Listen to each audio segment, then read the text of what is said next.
BN construction and supplier নামেই যাৰ পৰিচয়।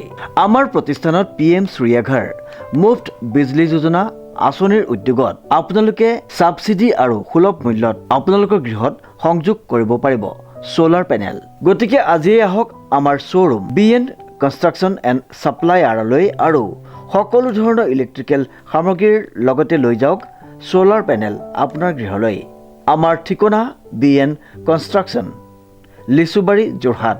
যোগাযোগ নম্বৰটো হৈছে 9435097068 অথবা 9085161789।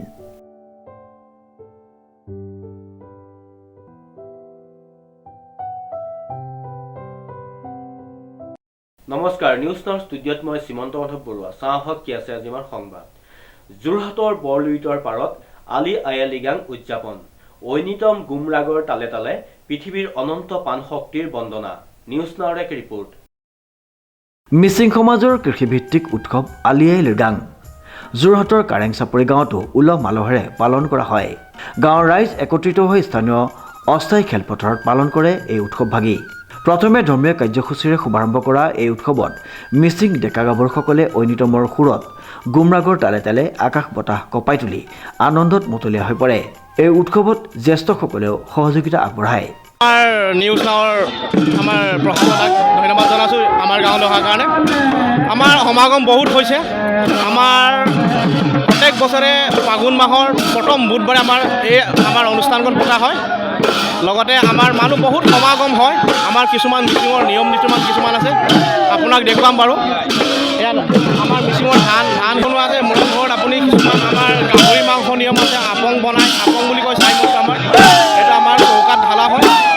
লগতে বহুত মানুহ আমাৰ সমাগম হয়, মানে হাজাৰ হাজাৰ মানুহ সমাগম। আমাৰ মদে গাহৰি মাছ মাংসৰ লগত চলে ভোজ ভাত। অলপ পাছতে আমাৰ খানা বনাই আছে। লগতে অলপ পাছতে আমাৰ চলাব হ'ল। আমাৰ পূৰ্বপুৰুষৰ পৰা ককা আইতা দিনৰ পৰা উদযাপন কৰি আহিছে।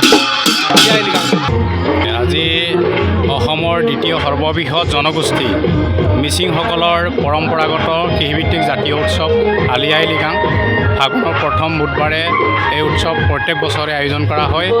এইবাৰ আমিও উত্তৰ পশ্চিম যোৰহাটৰ ব্ৰহ্মপুত্ৰ নদীৰ কিনাৰত থকা এখন আমি খকনগুৰি গাঁও।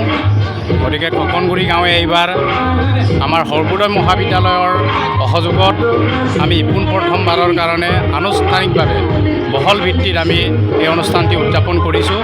গতিকে এইটো এটা কৃষিভিত্তিক উৎসৱ।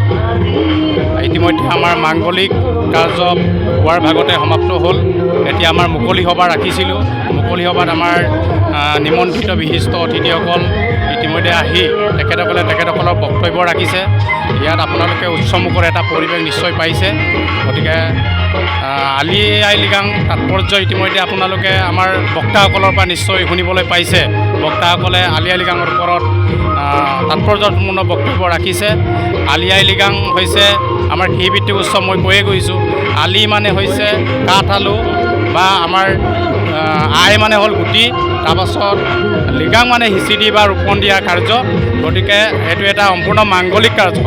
আমাৰ মাংগলিক কাৰ্যৰ লগতে আমাৰ গুমৰাং নৃত্য প্ৰদৰ্শন কৰা আপোনালোকে দেখিবলৈ পাইছে।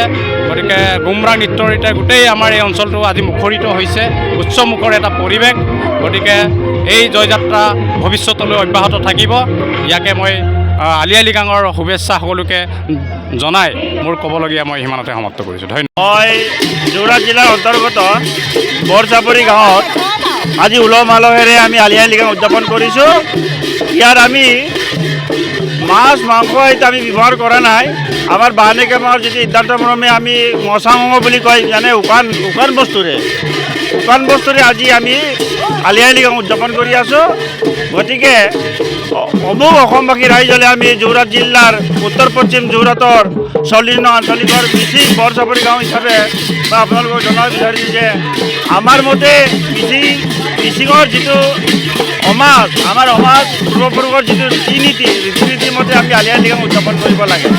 আমি এইটোৱে ভাৱনা কৰিছোঁ অসমবাসী। হ'ব। যোৰহাটৰ পৰা প্ৰশান্ত গায়নৰ ৰিপৰ্ট, নিউজ নাও।